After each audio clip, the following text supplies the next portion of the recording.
جناب طلحہ عالم صاحب. طلحہ صاحب، آپ کا وقت شروع ہوتا ہے اب. 1500 سال پہلے کا وہ معاشرہ جہاں دختر کشی جرت و بہادری کی علامت سمجھی جاتی تھی صدر علی وقار، جہاں عزت و ناموس کی دھجیاں بکھیر کر خانہ خدا کا برہنہ طواف کرنا لائق تقلید عمل تھا، کہ وہ سرزمین وحشت جہاں دوسرے کے گھاٹ سے پانی پینے والے اونٹ کا پیٹ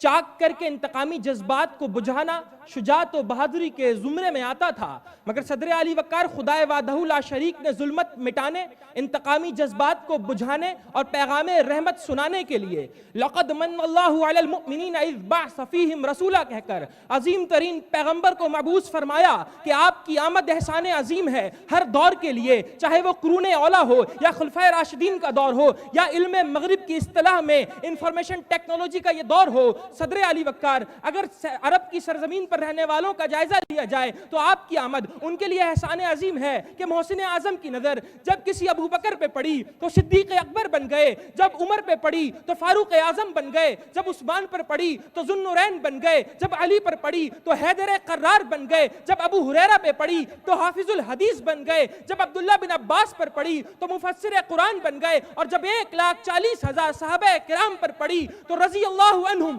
ورضوا عنہ بن گئے. تو صدر علی وقار، آپ کی آمد احسان عظیم تھی ان کے لیے بھی. اور اگر آپ کی آمد کا جائزہ اس دور سے لیا جائے تو صدر علی وقار، آج جہاں عالمی حقوق کا دعویٰ کرنے والے ممالک ہیں وہاں سفید فام، سیاہ فام، برہمن اور اچھوت کا فرق واضح ہے، لیکن صدر علی وقار یہ محسن اعظم کی تعلیمات کا فیض ہی تھا کہ حبشے کا بلال رفیق مصطفیٰ اور افریقہ کا غلام اسپین کا کیشور کشا بن جاتا ہے. صدر علی وقار، آپ کی آمد احسان عظیم تھی مزدوروں، مسکینوں، یتیموں کے لیے کہ آج جہاں سوشلزم اور کیپٹلزم صرف سرمایہ داروں اور حکمرانوں کو جینے کا حق فراہم کر رہے ہیں، وہیں پیارے آقا نے الفقر فخری کہہ کر مزدوروں، مسکینوں اور یتیموں کو سینے سے لگایا تھا. صدر علی وقار، آج ورلڈ بینک پانی کے مسئلے پر تیسری عالمی جنگ کے چھڑ جانے کا اعلان کر رہا ہے، مگر صدر علی وقار، پیارے آقا نے پانی کے اسراف سے منع فرما کر اس مسئلے کا حل بتایا تھا. جبھی تو مائیکل ہارٹ اپنی کتاب میں لکھنے پر مجبور ہو گیا کہ my choice of Muhammad